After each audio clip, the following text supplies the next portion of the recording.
on a Saturday morning, and look at what we're doing. We're building up the playing golf for what a year. Isn't that great? Isn't that? It is great. All over the country, it's this kind of a response. And I want to Build the Wall. We'll build the wall. Don't worry. I promise. I promise we will build the wall. If there's ever a second term, you'll say, man, he got that wall built fast. So we'll see. We'll build the wall. Don't worry. They love the wall. I love the wall, too. We need it. It's not like love. It's like we need it. I want to thank the fire marshal and his folks. They've been incredible. There are tremendous thousands of people outside trying to get in, and they're keeping exits open. They've got them covered and everything else. And I did say, what's the burden? We have a concrete floor, right? But the fire marshal was fantastic. So I want to thank him very much. Instead of people walking away, they got him in, and I appreciate it. Truth, you better believe it. So Waterbury. You know, the other candidates don't even come up to Connecticut and campaign. I love Connecticut. I've lived in Connecticut. I love Connecticut. I actually lived here for a long time. It's a great place. I'll come back maybe someday if I could ever slow down a little bit. But I know. And I also know the problems. Oh, how did you lose General Electric? You can't do that. Fellas, how did you do this? See, now there's one that's not moving to another country. The country I can take care of. But when they move to a different state, you got to handle your stuff. We can't, right? That's moving to a different. We gotta do something about that. Maybe we can turn their decision around. I don't know, you know? Well, I don't want to get into a fight with Massachusetts. You know, I won that with almost 50% of the vote. So Massachusetts is great. So you know what? When they start moving from state to state, that's different. But when they move from here to Mexico, that I can solve. When China takes your jobs, that I can solve. When Japan takes advantage of us, that I can solve. Believe me. And fast.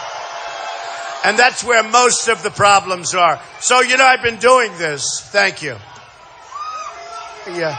All right, get him out. Get him out.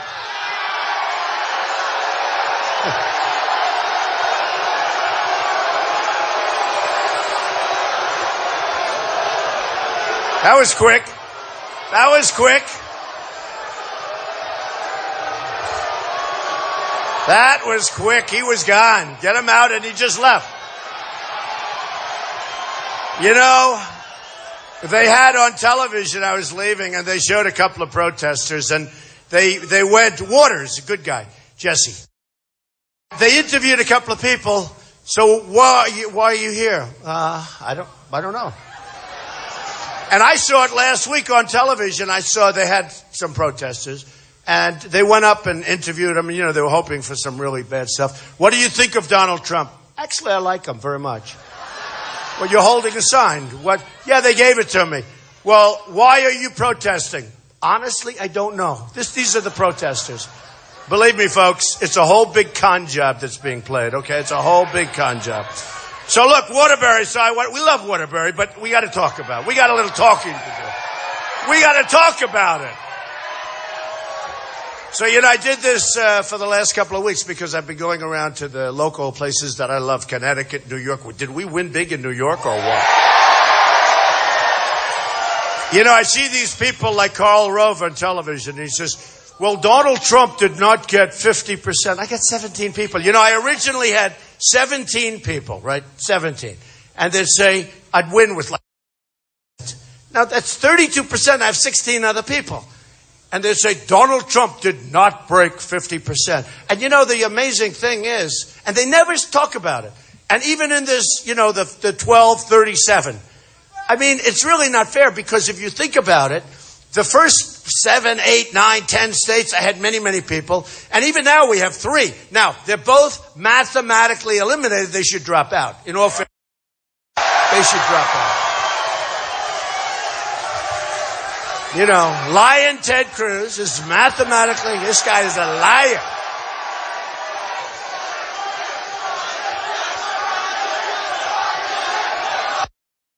Disgraceful. Lying Ted, who, by the way, came in a deep, deep third last week. How can somebody run for president when you're so bad in New York? What did he get, like a little bit above 10%? Now, how do you run for president if you can't get, and in Connecticut, he's going to do terribly. And Kasek's not going to do very well. Yeah, we have nice polls. What? Get him out. So you say to yourself, that's very good. I like that. I'm going to use that more. But you know, when you think of it, we have to unite the Republican Party because we're going to win. You know, it's very interesting. It's very interesting. I was watching the other day. This is a true number. 55,000 negative ads against me. 55,000. Now, I was in Florida. Won Florida in a landslide. You saw that. 20%. 20%. Won it in a landslide. And a great state. And I thought I'd do well. And they tried to fix, it's all rigged, folks, just so you know. Now, they rigged Florida. Florida was rigged because you have a popular senator, Marco Rubio, a good guy, and you have a governor, a past governor, but he's a good guy. I like people, after the race, I like everybody. During the race, I don't like them so much. That's the way it's supposed to be, right? No, Marco is a good guy, and he's got a great future, I think. But you have Jeb Bush. So they have the sitting senator, they had the former governor, and so they said, this one of those two. So what we'll do in Florida, 99, second biggest to California, where we're looking very good. We're almost up to 50% in California. So, and Indiana, and by the way, would I like to get Coach Bobby Knight, who is a great coach, endorsement, okay? Let's see if I get it. But would I like to get the endorsement of Bobby Knight, one of the great coaches, tough, strong, smart, to get that for Indiana? I'll tell you what, that would be, to me, a great endorsement. When they talk about endorsements, that would be great. But when you think about it, so we have Florida.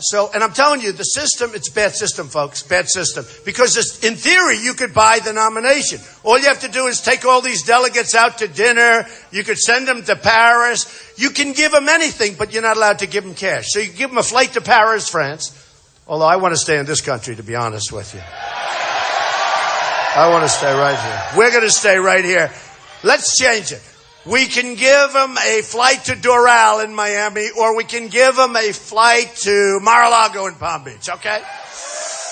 But no, think of it, how ridiculous. So you can do anything you want, and you wine them and dine them, and then they say, okay, they're going to vote for you. You do this like 50 times. All of a sudden, you take $100 million, and you do it. There's no limit. What kind of an election process is this? And I learned in Louisiana, you remember, they said, I wasn't supposed to win the South. I won the South. Okay? I love the South. In fact, if it doesn't come through for me, I'm moving to the South. The hell with Connecticut. I'm not coming back here. No, but I won Alabama. I won Arkansas. I won we won. Kentucky was unbelievable. We won just everything. And we won Florida big league. So what they did in Florida is they said, all right, look, this Trump guy is trouble because, when he came in, I did well right from the beginning. My wife said, not that she wanted me to run. Believe me, she would have preferred the life the way it used to be. It was a lot simpler, all right? But she said, if you run, you're going to win, don't you? And right, it's looking pretty good, I have to tell you. So what happens? And she would just see the reaction. Would go out to a movie and people would say, hey, Mr. Trump. Okay. Because, people want something special now. We need something special. We don't need these all talk, no action. They're all talk. They're all taken care of by their PACs and by their campaign contributors. If it's bad for the country, they don't care. They want to do what's good for their donors and all of these special interests. So in Florida, they said thing because this Trump guy is looking, we don't like this. So what they did is they said, winner take all. Winner take all. So I wouldn't get my percentage. They probably figured I was going to get 10%. And they said, winner take all. They changed all the bylaws, all the rules, everything changed. Boom. And then they did a poll. Trump, 49%. The other two in the teens, right? And they said, we got a problem. We got to change it back. This is no good. Let's go proportional. And they looked at it seriously, but they couldn't do it. And then we had Florida. We won in a landslide. It was a phenomenal win. And we got all 99 delegates. And, they have a lot of tricky things. But Louisiana, that's where I got wise to it, because Cruz was supposed to win Louisiana. And they said he was going to get the evangelicals. There's only one problem. The evangelicals like me a lot better than they like him. That's why I won South Carolina. Remember, they said, well, South Carolina's Cruz. That's his watershed. Except I won in a landslide and I got the evangelical vote. The truth is the evangelicals are amazing people. They don't like liars. They don't like lying Ted. They don't like them. They don't like lying Ted. I always sort of have fun with it. Walks in, Bible held high, puts it down, and then he lies. He actually said yesterday, I don't know if you saw this, but he actually said, my campaign person was fantastic. I have a fantastic team. The original team now was supplemented. We have great people, Paul Manafort. And Paul said some really, really positive, great success with Reagan and with Bush and with Ford and, great success. He didn't have to do this. Like, I don't have to. He didn't need to do this, but he wanted to because he saw something. And he called me. He said, this is something special. One of the biggest people in the country called me. They said, Paul saw something special. So he's working with Corey and Hope and everybody, and it's like an amazing group of people. And Paul was down in Florida, and he said, Donald might be changing a little bit over a period of time, and maybe he'll tone it down, maybe he won't, but who knows what happens. I sort of don't like toning it down. We keep to... I'm going to talk about that in a second because it's interesting. Isn't it nice that I'm not one of these teleprompter guys where you come in? Well, first of all, if I was, I'd have an audience of about 3 people here in the front instead of, this is the biggest crowd in the history of the school. Okay, by far, by thousands, by thousands. But so what happens is Paul comes in and he made the statement and he said, he's going to this and that, and he's going to talk a lot of policy, because I do love policy. And I've been right on policy, folks. They don't give you... I've been right. Even the New York Times, they wrote a piece which was actually, for a change, a good piece. And it talked about my views on us defending other nations. We got to get paid for it. We can't defend everybody free of charge. We defend Japan and Germany and South Korea and Saudi Arabia. Like Saudi Arabia doesn't have enough money to pay for it. And frankly, they wouldn't be there very long if we weren't standing there with our ships, our planes, our people. And, we gotta fair. I want to be fair. We'll have a great relationship. So Paul was talking about different things. And he said, Donald can be different if he's in a room. Of course, who isn't? Actually, one of the folks today on Fox and another one on CNN, they said, well, who isn't different? When I'm in a room talking, you're one way. When I'm out here talking to you people, I got to be different, right? I can say basically the same thing. So Paul said, no, he's different when he's in a room. And then he goes out and speaks, it's different. And then if he gives policy, that's different. We all have, with smart people, you act differently, right? So Cruz picks it up, lying Ted. He goes, Donald Trump is kidding everybody. He's different on the trail. He said, and he said that he's going to do things differently. And he's not going to build the wall. What the hell does this have to do with the wall? Believe me, I'm building the wall. But lying Ted, believe me.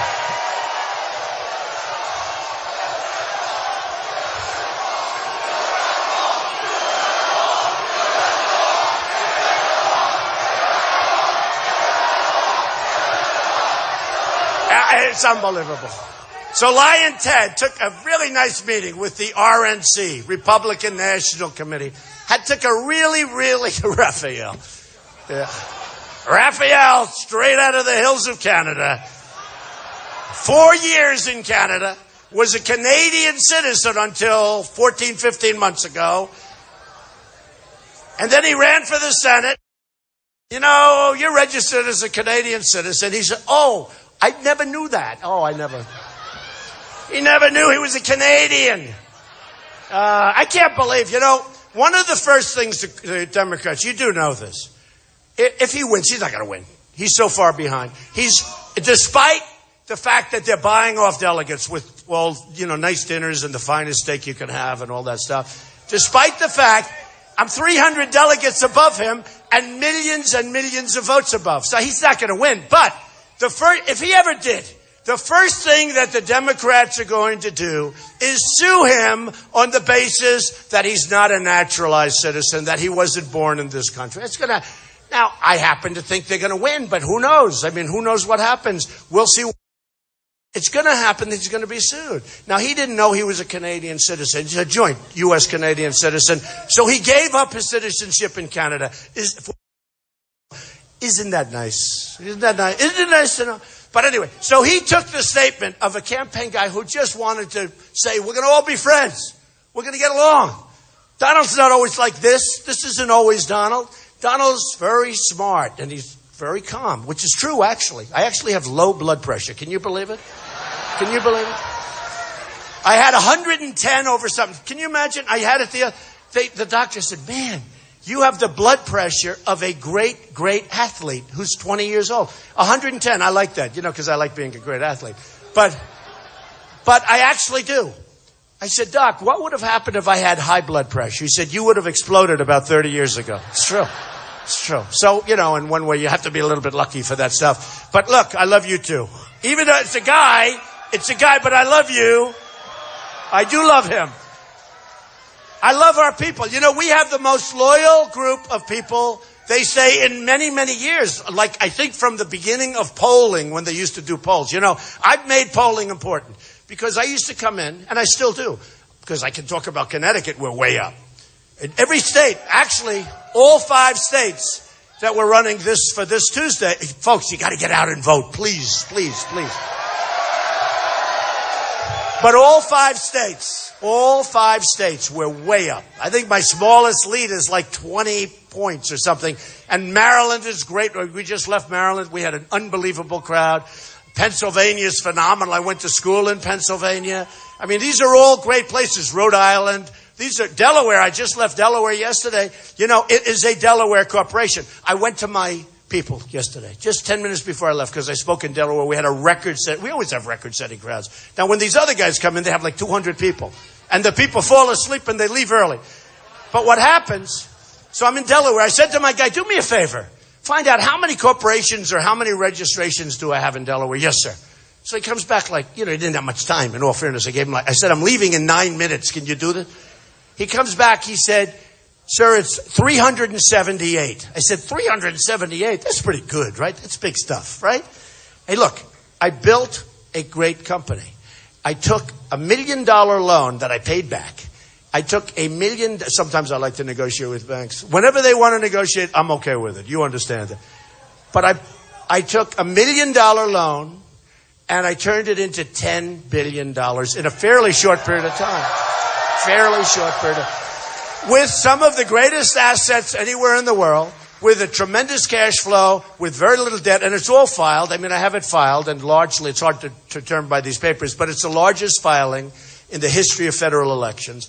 And that's what we need in our country for a period of time, at least. We need that, because our country's going to hell. You're losing your jobs and everything else. I just want to finish with Louisiana, though, because then we're going to get into bringing jobs back to your community, okay? Right? So just to show you what a rigged system. So I'm supposed to lose Louisiana, but I said, I don't know why. I mean, they're great people. Let's, why? And then I heard a poll came where I was like 10 points behind with a week to go. I said, let's go for it, right? We got to go for it. I like Louisiana. Louisiana's cool. So I got on the plane. I did some speeches, and then I made a really good. We had an airplane hangar. And I landed my plane it was actually Friday night, and that election took place, I think, on a Saturday, but it was the night before. And we had tens of thousands. I mean, you never saw anything. A room that's like 10 times bigger than this. It was packed with people from Louisiana. And I made a speech, an hour speech, and we had a great time. Considering the subject matter is lousy because we're talking about how bad our country is, but it's actually good because we're talking about bringing it back, make America great again. That's a very positive. So I made this speech, and I said, wow, that was an amazing event. And I left, and that was it. The next day they had the election, and I won. I said, wow, that's great. I won Louisiana, right? With the people. I won. And then a week or two goes by, and I'm looking at the numbers, and somebody sent me, Mr. Trump, you're really doing well all over the place. I said, yeah, but they made a mistake in Louisiana. Because Cruz, I killed him. I said, Cruz has more delegates than I do, and I won. Well, sir, they had a ground team. You know what a ground team means. Let's go for lunch. Let's go for dinner. What hotel would you like to stay at? when you're in Cleveland? What hotel? Let's make arrangement. I said, what do you mean he's got a ground team? What are you talking about? No, I won the state. I get the delegates, right? They said, no, sir, you don't get the delegates. So I won the state, and I saw he got more delegates than me. I said, this is not good. Then you look at what went on in Wyoming, and you look at Colorado, and I said, this is a rigged system. In Colorado, they're going crazy because they took the vote away. They didn't even get a chance to vote. And the bosses picked the people. And I said, this is a rigged system. So we're working really hard. And now we have Pennsylvania, which I love. And it's my neighbor. It's my neighbor. And I told you, I went to school there. I know it so well. I know the people. They're great. And I watched on television today, and there were two young guys on CNN, on Smirkanish, actually. And they were, who doesn't necessarily treat me good, but I'll give them a little free publicity because these two guys, they were delegates, right? So this is different because now we're playing the game, right? And these two guys were like, who are you going to vote for? Who are you a delegate for? Trump. How about you? Trump. And let me ask you, is there anything he can do, on the fourth ballot or the fifth? And by the way, I don't think we're going to get there. I think we win on the first. We don't want to go. We're going to get there. We're going to get there. I mean, when you think of it, I'm millions of votes more than Lion Ted Cruz. Millions. I'm millions of votes more than Kasich. And I don't know how you pronounce his name, Kasich. It's I-C-H. Every time I see it, I say Kasich. But it's pronounced Kasich. So I'm doing a very good job staying on. But, it's really, can we ask him to change the spelling of his name? Are we allowed to do that? So ridiculous. Okay. I'm millions of votes more than Kasich. Millions. I'm 300 delegates more, despite all his shenanigans with taking people to dinners and all. And his super PACs going in and being involved, which they shouldn't be involved. They shouldn't be involved, by the way. They're not supposed to be involved. But he's got these super PACs, whining and dining all the delegates. See, Cruz can't win with the voter. He can't. You saw what happened in New York. He got wiped out. You saw what happened all over the place. I've won so many states more than him. He's got very few he's got, I think, less than half. But he can't win with the voter. And don't forget, the half he got, it's a delegate thing. He can't win with the voter. There's no way he can win with the voter. Hillary Clinton, who I call Crooked Hillary, Hillary Clinton will kill him. And don't forget, he's never had a negative ad. And Kasich has never had a negative ad. Nobody cares. Nobody cares about it. I've had 55,000, I told you before. 55,000 negative ads. Almost $100 million has spent on negative ads. And I'm beating everybody. It's crazy. And the negative ads, I have to tell you, are totally false. Well, not totally. Every once in a while, there's a couple of points with it, couple of points every once in a while. But the negative ads are phony ads, okay? They're totally misrepresentative ads. But I've had 55, this was on the cable shows, I've had 55,000 negative ads, and I'm still beating everybody. And I get a kick when I see Kasich get up and say, well, in the general election, he hasn't had one negative ad. After the first ad, he goes down like this. Cruz, after the first ad, he goes down. He's not even winning with no negative ads, okay? And I think I'm immune to negative ads. Somebody said nobody even cares about him anymore. How many times? It's funny. You have hundreds of successful jobs. And then you have some that weren't successful that I actually made successful. We have some great business people here. I know some of them will call me that I'm going to be there.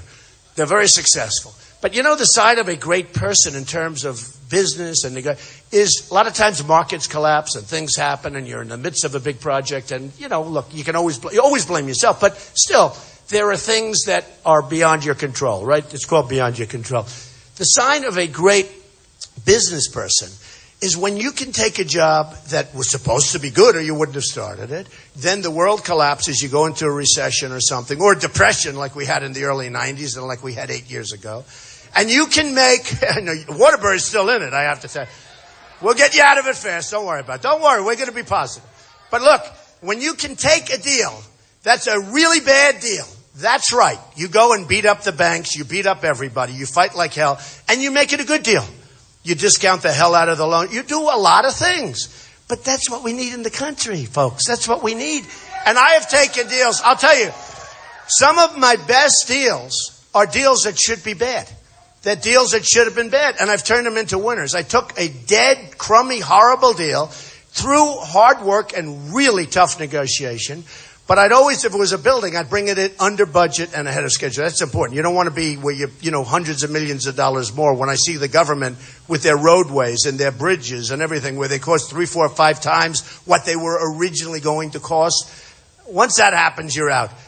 But my business is always good. But I have taken so many deals where they should be bad, and I made them good. And some of them I made better than if the deal would have been good straight from the start, like if there were no problems with the recessions and stuff. And that's what you need. It's also called flexibility. It's called, like, you got to go with the punches. The boxers say you got to go with the punches. But I've taken deals and made them phenomenal when they shouldn't have been. I have a list of them, and I'm going to actually release the list. But do you ever notice they never talk about the great deals? Somebody said, why don't they ever talk about that building over there? What are they pick out 2 or 3 deals, which actually in a couple of cases turned out to be phenomenal deals, but nobody wants to hear it. So we just have to understand the most dishonest people that you will ever deal with, even more dishonest than lying Ted Cruz and crooked Hillary. No, I don't know. If I had a contest between crooked Hillary Clinton and the media, I'm not sure, folks. I think the media may be worse. I don't know. I hate to say it. They may be worse. I mean, let me tell you, they are bad. They're very dishonest people. They know they're dishonest too. I used to say, I'd get every once in a while you'll have somebody, I'd say, she or he is a very stupid person. They don't get it. And then you get another one, same person. I'd say, wait a minute, they do get it. They're bad people. No, the media, now you have some good ones. You have some very good ones. But you have a lot of dishonest people in the media, folks. A lot of really dishonest. In the Hillary Clinton class, I will tell you that. Crooked Hillary in that class. All right. So let me just tell you. I feel so good being here. One thing, I told you about presidential. So every once in a while, my wife would say presidential, but she didn't like saying it. And my daughter Ivanka would say, and Ivanka's going to be a big help too. Ivanka's great. Do you love Ivanka? I love Ivanka too. They're great. But yesterday, it was very interesting because yesterday I was hearing about how I'm going to become presidential. And I could do it. So, hey, you know what? I'm like a really smart person, like a lot of you people. And presidential's easy. You know what presidential is? I walk on. Here's what.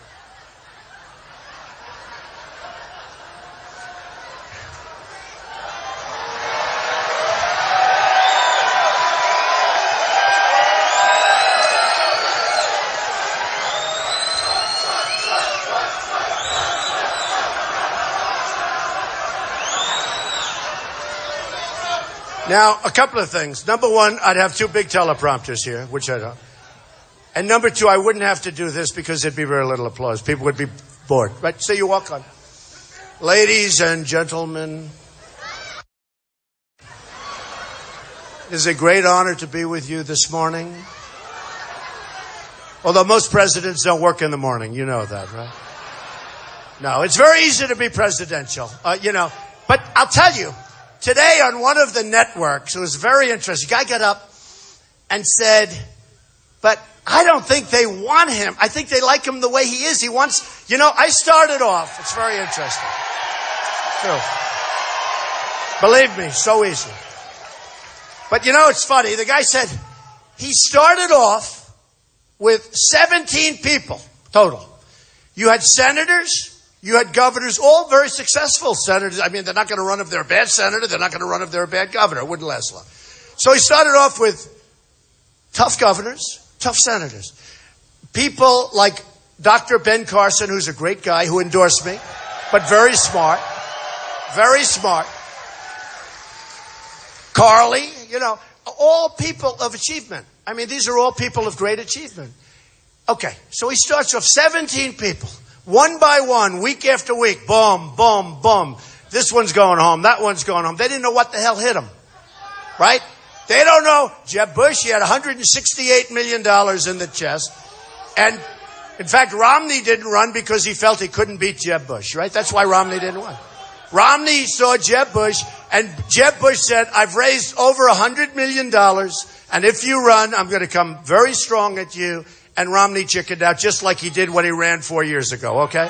He choked. He gagged. Because that's an election that should have been won. Romney should have won that election.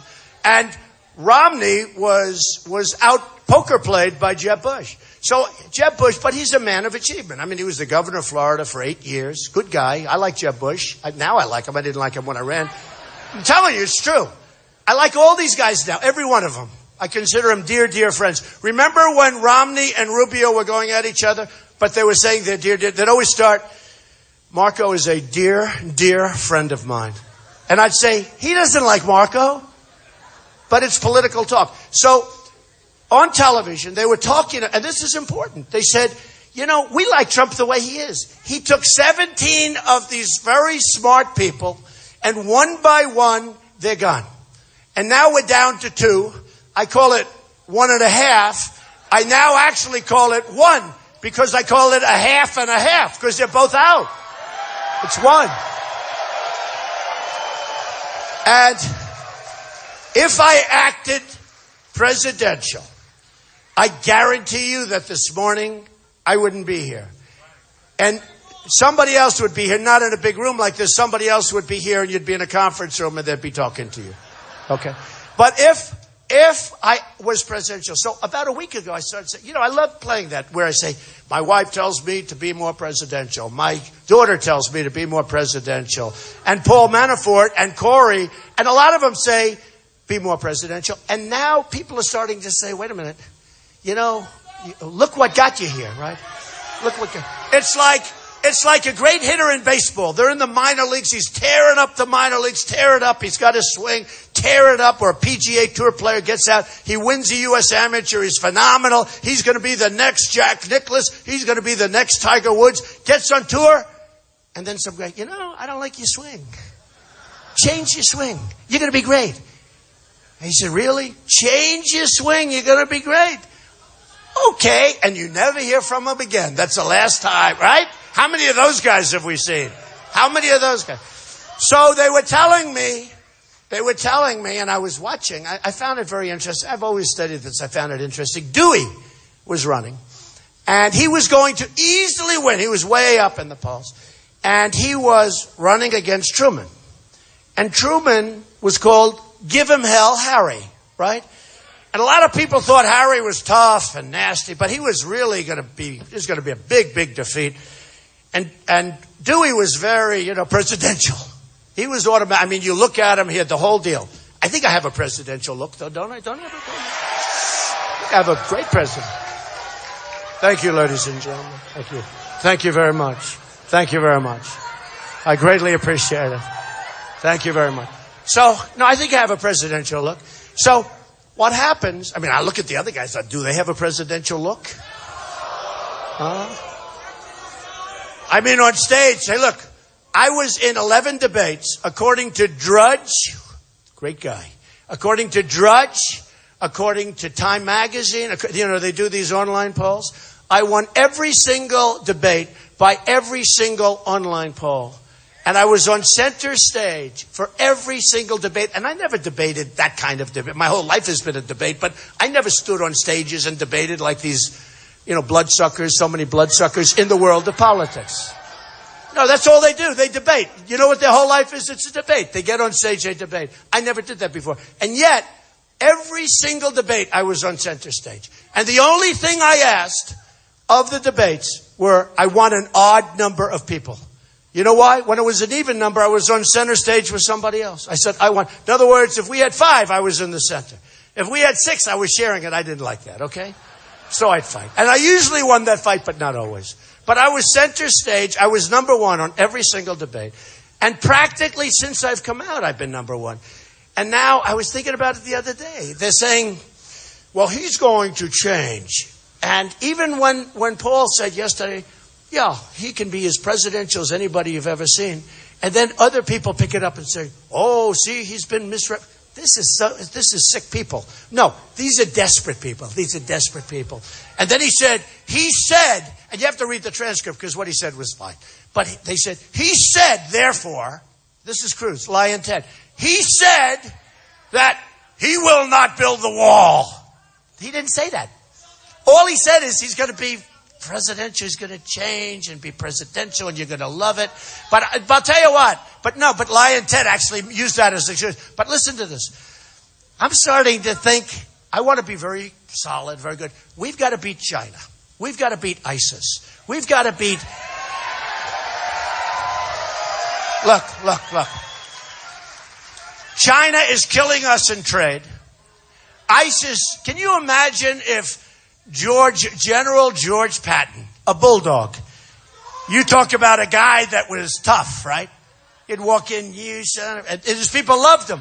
They loved him. He'd get up there with the whip. Today they would throw him out. He'd attained the rank of corporal and they'd say, he's too tough. I want him out of here, right? George Patton. Can you imagine telling George Patton that General George Patton or General Douglas MacArthur, a different type. Do you know in the history of West Point, I've heard, in the history of West Point, General Douglas MacArthur had the highest grades. That means a lot to me. Grades, mean something to me. In other words, smart, very smart. But they were different types. But they were the same in one thing, is they knew how to win. We don't know how to win, because we don't win anymore, okay? We don't win anymore. But can you imagine somebody saying, let's tell George Patton, you got to tone it down. He can't be... Can you imagine him looking at the fact that the United States of America can't beat ISIS in like less than a week, okay? Okay? So we're going to beat ISIS very, very quickly, folks. Very, very quickly.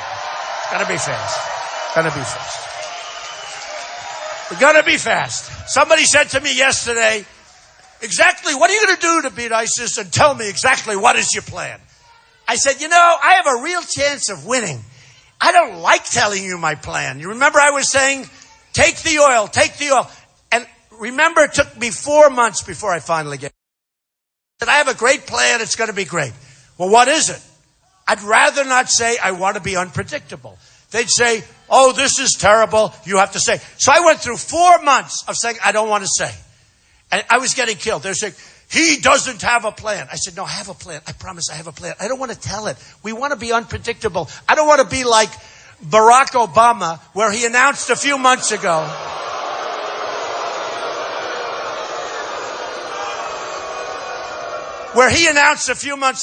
We are sending 50 soldiers, our finest, to Iraq and Syria. Why would you announce that? Why do you announce that? Why do you tell the enemy that you're sending people over there, and they now have a target on their back? Why do you do that?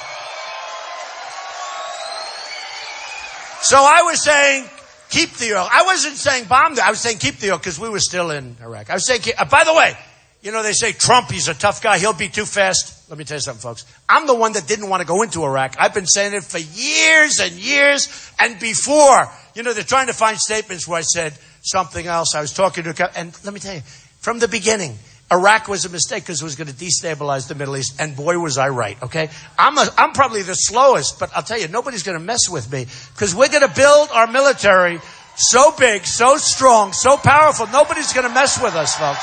Nobody. Nobody's going to mess. So look at you people. You're really liking this stuff, huh?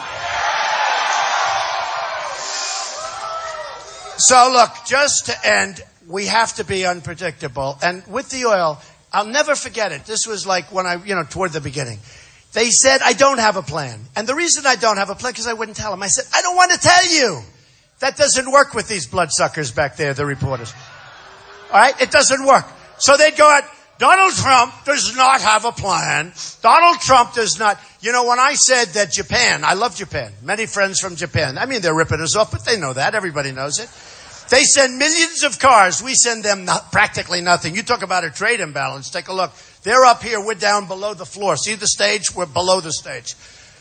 But I love Japan. So I say to the Washington Post, I say, no, we need to get reimbursed. And I made it somewhat economic. We protect Japan, we protect Germany, we protect South Korea, we protect Saudi, we protect all these nations. And we lose a fortune. When you hear that we have the biggest military budget, by far bigger than any other country, that's true. But you know what we're doing? We're protecting other countries, okay? That's not me. That's not our... Now, I love doing it. But you have to be prepared to walk. They have to pay. NATO. What do you think of NATO, Mr. Trump? Wolf Blitzer. Good guy. Wolf Blitzer. Great guy. He says, what do you think of NATO? Now, I'm an entrepreneur. I haven't been talking about NATO too much for my life, but I have a lot of common sense. I said two things. It's obsolete. Okay? It's obsolete. And I was right. Guys that study it permanently, they said it took them about a week. You're so into something you don't realize? They didn't even realize. They said, Trump's right. It doesn't really cover terror. And you have the wrong nations. 28 nations, but you have the wrong nations. And the other thing is, it costs too much. We're giving everybody a free ride. And it turns out to be true. Other than 5 countries, we're giving them like a free ride. So when they write it, they don't say those things. They leave out the economics. They say, Trump wants Japan to arm. I don't want Japan to arm. It may be that that's a result, but they have to pay us a fair amount, okay? We cannot continue to lose our shirt so that we can protect Japan from the maniac in North Korea with his nuclear weapons, okay? But they don't put the full statement in. So they have you look like you don't know what the hell you're doing. Trump wants Japan to arm. Headline and something. Trump wants to see Japan arm. I don't want to see him arm. But they got to pay us so that we don't lose. I don't even want to make. We got to do something. Saudi Arabia would not be there. I have friends in Saudi Arabia. Saudi Arabia would not be there for a week if we weren't protecting them. And yet they chisel with us. They're fighting us all the time over money. They have more money than anybody. They made, when the oil was high, and don't feel bad for them now, they're making a fortune. But when the oil was high, they were making $1 billion a day. And we're protecting Saudi Arabia. So we need somebody that understands this, folks. Saudi Arabia will pay us a fortune. If we're not protecting Saudi Arabia, I'm telling you, they won't be there for 1 week. Look at what's happening with Iran. The worst deal I've ever seen, the Iran deal. By the way, but I won't. Look at what's happening with Iran. They want Yemen. Well, they don't want Yemen for Yemen. They want Yemen because it's a long border on Saudi Arabia. They want the oil. If we're not there, that oil, believe me, will be gone very quickly. So Saudi Arabia is going to pay. Now, here's what's going to happen. We're going to break up the negotiations. It's not going to work. The following morning, we get a phone call. Okay. That's what's going to happen. And we're going to build up our money. We're going to build up our nation. We're going to make great trade deals. We're going to have a strong border. Yeah, we're going to have the wall. And who's going to pay for the wall? 100%, by the way. 100%. Now, look, I was supposed to do this at the beginning of the speech. I got to go quick. Ready? Waterbury. I love Waterbury. Waterbury has suffered tragically as a result of lost manufacturing jobs. Right? Waterbury has lost nearly 60% of its manufacturing jobs since 1990. 60%? That's bad. What's the same? Folks, I go to upstate New York, same. I go to different places. I mean, you look at what happened with Syracuse and Albany and Poughkeepsie and all these places I went to. They're phenomenal places. And you look at what happened. I go out to the island, out to Long Island, where I love and everything. I'm there all the time. You look at what's happened over there with jobs. Waterbury lost nearly 50% of its manufacturing jobs since Congress voted to put China into the World Trade Organization in 2001. Ted Cruz, Lion Ted, fought hard for this because currency manipulation, devaluation is the single best tool that these countries have to kill us, okay? That's on trade. Ted Cruz supports Chinese currency manipulation because he doesn't fight it. And Kasich went out and voted for NAFTA. NAFTA was the worst thing that ever happened in trade to this country, okay? I mean, a lot of your jobs are gone. Now, that was, in all fairness, that was Kasich. And essentially, they're both, right after this election, they're both going to approve Trans-Pacific Partnership, and that's worse than NAFTA. Okay. Waterbury's labor force is 3,000 people smaller than it was just a few years ago. 5 years ago, fellas. What's going on here? This is worse than I thought.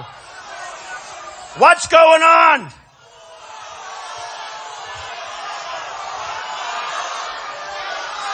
Well, it's not really the wall so much. The wall, yes, for a lot of things like illegal immigration and drugs, but this is really China and other countries are doing it. And it is Mexico because a lot of your businesses are moving, like Carrier left Indianapolis, a great place. They left Indianapolis. They went to Mexico. And they wouldn't do that with me because I'm going to tax their products coming back in. Now they're going to say, we're not going to move. Okay? It's very simple. So here's your Hartford Current rights. I assume, are they a good paper? I don't know. They probably won't endorse me. I'm not their type, but that's okay. Today, the factories are largely gone, and the once bustling downtown, still proud, which you are, otherwise you wouldn't be here, right? Has had a seismic shift. I mean, a seismic shift. Representative Tony D'Amelio. Where is Tony? Tony. I love Tony. You know why? He's the first one to back me in this area. Right, Tony? Come here, Tony. Get Tony up here. Get up here, Tony. Get your ass up here, Tony. Come on, Tony. He's the first one. It's true. Tony said some great things, and he says great future and all that. Good man. Get up here. Come on, Tony. Get up here. Tony D'Amelio, folks. Get up here. Look at this guy. Tony D'Amelio. Come here.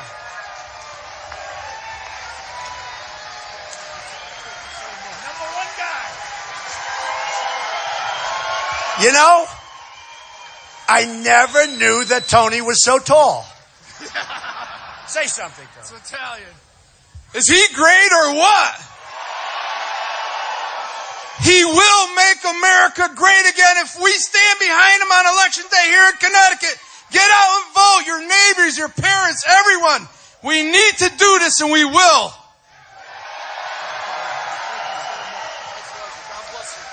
You're a good man. He went out. He was the first one, and I appreciate that. I never forget. You know, some of these guys are endorsing me, and it's great. I love it. But, you know, they endorse Bush.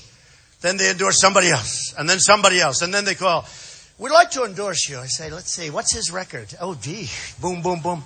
Now, Tony's been great, and I'll tell you what, we have some incredible people that have endorsed us. They've been there from the beginning, and they get it. And I love those people, and I'll never forget those people. Believe me. So the bottom line, and just to finish this off, Connecticut's doing very poorly, and we don't have to talk about it anymore because it's all depressing, okay? Right? We don't want to talk about it. Because what Tony said is right. We're going to bring our jobs back. We're not going to let people that are leaving, you know, they want to leave, the companies want to leave, and we're going to tell them there have to be consequences, okay? There are consequences when you leave. You can't leave Indiana like Carrier did and expect to be selling air conditioners through the border, which will now be a very strong border, through the border, and no tax. And I will tell the people at Carrier, and I will tell the people at Ford who are building a $2.5 billion plant, and now they've just announced they're going to make it even more. I will tell them, you know, good luck with your plants, and good luck, enjoy the very hot weather. I hope you enjoy it. Speaking of heat, it's about 200 degrees in here. Who cares, right? Who the hell cares? Who the hell cares? I'm sitting here. My suit is soaking wet. Don't touch me. But this room wasn't designed for this many people. That's all it is. Very simple. But you know what? When you look at what's going on, there have to be consequences for companies that leave our country, go to another country, and then think they're going to sell product back to the United States and not be taxed. There are consequences. And you know, if I had 5 minutes in a room with the president of Carrier Air Conditioning, and just even as a representative of the president, and again, I want to make the call. You've heard me say this. I want to make that call so badly. But, you know, but if I had 5 minutes in a room with the head of Carrier, and if I said, listen, here's the story. You're right now in Indiana, and you're going to move to Mexico, and you just let go 1,400 great people. I saw them on television. You saw the way they were let go. It was vicious. You just let go of all these people that have been there for 30 years, 25 years. They were at a speech. Many of them were at a speech I just made in Indiana. I said, here's the story. If you move, I wish you luck. but you're not going to sell your product in here. We're not going to be the dumb people. You know, I love free trade. I think it's great. But we don't have smart people representing us. We have dumb people representing us. Or they're people paid off by the special interests. They get campaign contributions. Because honestly, nobody can be that dumb. Do we agree? Nobody. So I'd say if you leave Indiana and you're going to make your air conditioning units, every unit that goes across that border, you're going to have a very substantial tax to pay, like 35%, okay? And I guarantee you, at the end of that 5 minute, I don't need more than 5. I don't even need 5. I guarantee you, at the end of that 5-minute meeting, they will say, sir, we're staying in Indiana, or we're going to stay in the United States, okay? We're going to stay in the United States. There have to be consequences. A company that leaves our country, goes to another country, builds a plant, employs other people. Our people are laid off, and they have no tax because we have people that don't know what the hell they're doing, okay? There's consequences. And I'm a conservative person, and I get hit by all of these so-called think tanks. You know, think tanks, they don't have the brains they were born with. And they say, he is not a conservative. I remember Jeb. He is not a conservative. He is not a free trader. I'm a free trader. But to have free trade, you have to have smart people on our side. When you look at China, we have a trade deficit with China, folks, of $505 billion. So then they say, we'll end up in a trade war with China. Who the hell cares? I mean, if you're losing 500, if you think about it, maybe it's the best thing that could happen. We'll do less business. Because the less business we do, the more money we're going to make. You know, I don't want to have a trade war when we're making money, but we don't make money with anybody. You can look at anything. Mexico. We have a trade deficit with Mexico, not including the drugs that they send over here. We have a trade deficit with Mexico of $58 billion a year. So these lightweights that I'm negotiating against on the dais with me, they come up, and after the debate, one of them says, Donald, you never build a wall. You can't build a wall. Of course you can't. Do you know how easy that is? Do you know how easy it is? You know, 15 years ago, they wanted to have a wall, and they couldn't get environmental impact statements because there was a certain kind of snake or rodent or toad or something. Believe me, I'm so good at this. That wall will get built. So good. But we're going to build. We're going to build it. And I always tell them, 2,000 years ago, China built a wall that was 13,000 miles long. And I mean, it's called the Great Wall of China. They did that. They didn't have Caterpillar tractors and cranes, folks. They did it the old-fashioned way, right? They built a wall that was 13,000 miles long. The Great Wall of China, 2,000 years ago. We need 1,000 miles. It's 2,000 miles, but you have tremendous natural barriers, which is good. So we need 1,000 miles, and they're saying you can't do it. Then they come up to me. Now they're saying, I heard Cruz the other day, we must build a wall. I said, where did this come from? Where did this come? Where did it come from? And by the way, he'll never build it. It's just talk. But here's the story. Lying Ted. Nobody lies like Ted. Nobody can lie like Ted. But you know, a good liar doesn't get caught. He gets caught all the time, so he's not really. Maybe we'll have to come up with another name because we dignify him by calling him Lying Ted. But here's the thing. Then I'm on the debate, and the debate goes, and the debate's over. And one of the guys, good guy actually, comes up to me and says, Donald, you're not going to get Mexico to pay for the wall. I said, listen, here's the story. The wall's going to cost, let's say, $10 billion, all right? $10 billion. A lot of money. Going to make it so beautiful. Those things are going to be so high. Anybody gets up there, they're not coming down real fast. They're going to say, wow. We're going to build a real wall. A beautiful wall. What's it going to be called someday? Trump wall. Okay, forget it. I don't want a wall. No, I don't want to. I'd rather have a monument in Washington. That would be much better. Much better. Okay, but look, we're going to build a real wall, a powerful wall, a wall that works, a wall that absolutely stops. And by the way, the Border Patrol, 16,500 Border Patrol folks who are phenomenal. They want to do their job, and they're told to stand back. Let people come in. These are great people. Let me tell you. These are great people. So what happens is they come in. And you know, part of the reason they want to do people when they ultimately become citizens, There's not one person going to vote Republican, I can tell you. That's one of the things they have in their mind. Not one person will be in 10 years, in 20 years. So you can forget that. Somebody was saying, well, that's good. We must go and meet the people and greet them and talk about the Republican values. I said, are you crazy? You don't have a shot. So that's one of the reasons, in my opinion. Okay, what do I know? But here's the thing. The wall is going to get built. The wall is going to be a great wall. And when I go back and tell these companies that you leave the United States, you're going to have major consequences to pay. You're going to be paying tax when you send your product back here. Not one company is going to leave the United States. And I'll go further. If you notice corporate inversions, you see corporate inversions. We have, if you notice, for 5 years, the politicians have been talking about this subject because we're getting drained, folks, all over the country. Forget about Waterbury. Forget about Connecticut. All over the country. We're being drained of our jobs, drained of our factories, millions and millions of jobs.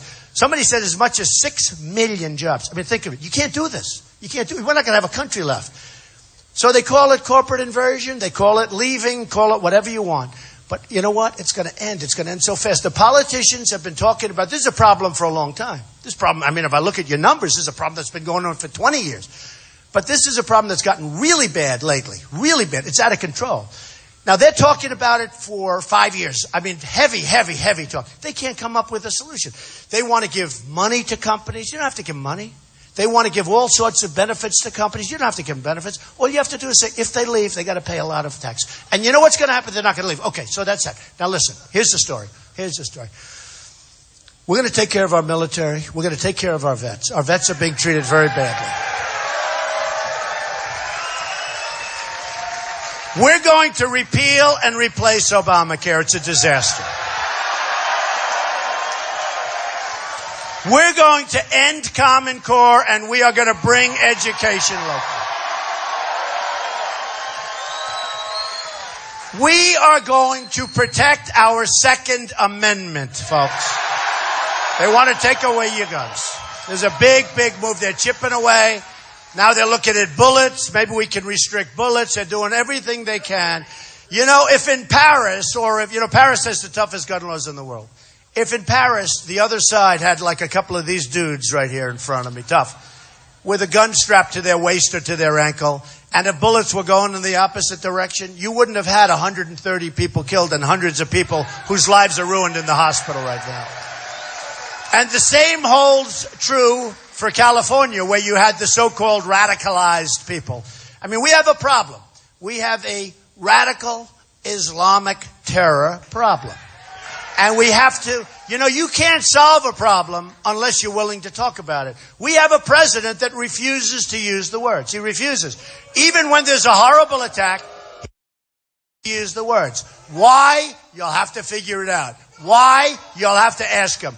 But you're not going to solve a problem if you're unwilling to talk about the problem. And it is a problem. It's a serious problem. And we'll solve the problem. But it is a serious problem. So, we're going to protect our Second Amendment. We're going to protect it. We are going to make trade deals that are phenomenal for our country. We have all of these deals, and if you look at China, what China has done to us is and I say it a lot, is the single greatest theft in the history of the world. We have rebuilt China with the money they've taken out. This has been going on for a long time. This is before Obama. This is a long time. I'm going to blame Obama, but this is a long time, okay? No. In all fairness, this has been going on for years. And you know the reason? Because you have companies and China itself, and they all have these powerful lobbyists in Washington, and the senators and the congressmen don't do anything. I'm self-funding my campaign, folks. I'm going to solve the problem so fast. So last weekend, you probably saw where the head of finance in China, a very high official, said, we don't like the tone of Donald Trump. We don't like his attitude. And he will destroy free trade. And they called up and they said, would you have a response? I said that China has ripped us off perhaps more than any country ever in the history of the world. And I said it's the single greatest theft in the world. I said it's not going to happen any longer again. But I am so honored when the head people in China are watching what's happening with our movement. I'm so honored by that because you know what? They know that they're ripping us. They are so much smarter than our negotiators. We have political hacks doing the negotiation. They have the smartest people in all of Asia. They have the smartest people in all of China doing their negotiations. And I know China. I've made a lot of money dealing against China. I have buildings in California. I have phenomenal, I sell condos. The biggest bank in the world is a tenant of mine from China. I love China. I think China is great. I'm not angry at China. And I'm not angry at Mexico. And I'm not angry at Japan. I'm angry at our leaders for being so stupid that they would allow this to happen.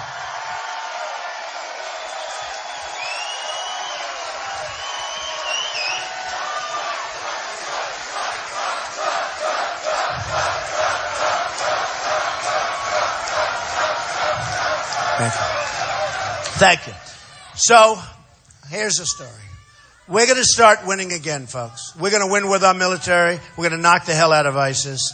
Believe me, we're not going to have to use our military other than that. But we're going to knock the hell out of ISIS.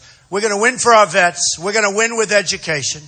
We're going to win. We are going to win with education. You know, we're like last. We spend more money per pupil of the 30 nations that they do. We spend more money per pupil than any other nation. Think of this. We spend more money. You have Sweden, Denmark, Norway, China, Japan. There are some others. They're the best. We spend more money by far. It's like second place doesn't even exist. And we're number 30. We're last on the list. So we spend the most money and we're last on the list. It's sort of like me here. I spent the least money on running, probably because it's my own. I spend the least money on running and I'm number one by a lot. Don't we want that as our president? You know, that's what we want. So we're going to win with education. We're going to win on our Second Amendment. We're going to win with health care. We're going to win with trade deals. We're going to end up with great trade deals. We're going to save you Social Security because our nation's going to become rich again without the cuts that everybody else has to make, okay? And we're going to save Medicare without the cuts. We're going to look heavy. Fraud, waste, abuse, everybody agrees, okay? But we're going to save you Social Security. We're going to make our country rich again, and we're going to make our country great again, maybe greater than ever before. So get out and vote. Get out and vote. And I want to thank the people of Connecticut. To be out here on a Saturday morning was incredible. I love you folks. Get out and vote. Make America great again. Thank you. I love you all. Thank you. Thank you.